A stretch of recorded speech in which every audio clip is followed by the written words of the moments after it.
Hey y'all, Chris, Obsessed with Balls podcast, talking about college football from this past weekend, and got to start off with my Tigers. And it seems like this whole weekend's kind of had a theme of epic collapses, up 17-7 with around half of the third quarter and the fourth quarter left, and somehow you lose by almost 2 touchdowns. It just can't happen. It was a terrible loss, and we have to figure out a way to bounce back.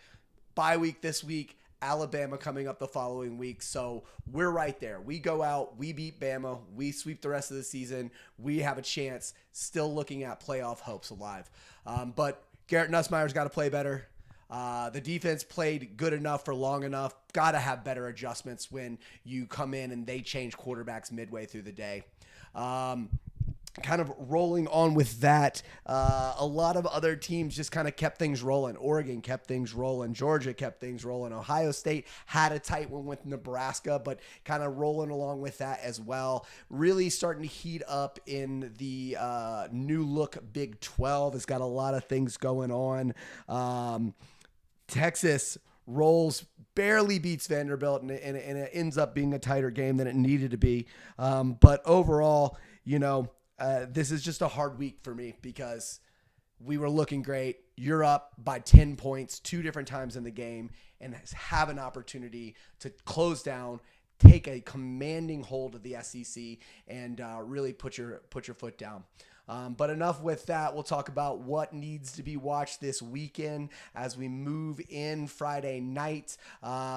Still keeping eyes on Boise State. Maybe the first running back to win a Heisman in quite some time. Definitely competing with Travis Hunter right now. Those are the 2 dudes I would want to see win the Heisman. Then moving into Saturday, early morning, game of the week. Big time Big Ten matchup with Ohio State going to Penn State. This is huge for both these teams. Can Penn State kind of legitimately seal the door here, and it'll be a 2-horse race between them and Oregon for the Big Ten. Ohio State trying to keep hopes alive on the road here. I hope that's an early morning whiteout game.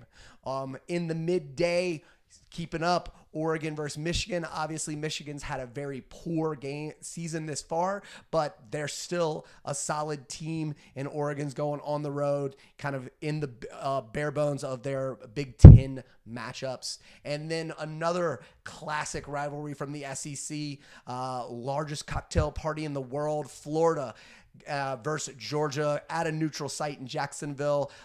Georgia should win this handily, but it's one of those games it's always worth watching. And then going into the night game, Texas A&M number 10 versus South Carolina. A&M obviously coming up with the big win versus LSU. It'll be interesting to see who they go with at quarterback. Do they go back to Weigman? Do they go to Marcel Reed to start the game? But South Carolina has kind of been pestering teams all season long. They have a great defense. That should be close. I got Texas A&M on upset alert. And then finally, a big-time Big 12 matchup with number 18 Pitt versus number 20 SMU. Pitt undefeated. SMU got 1 loss. This is what I was talking about earlier. Big 12 heating up here. Well, enjoy your weekend of football. Thanks. Obsessed with Balls. Peace.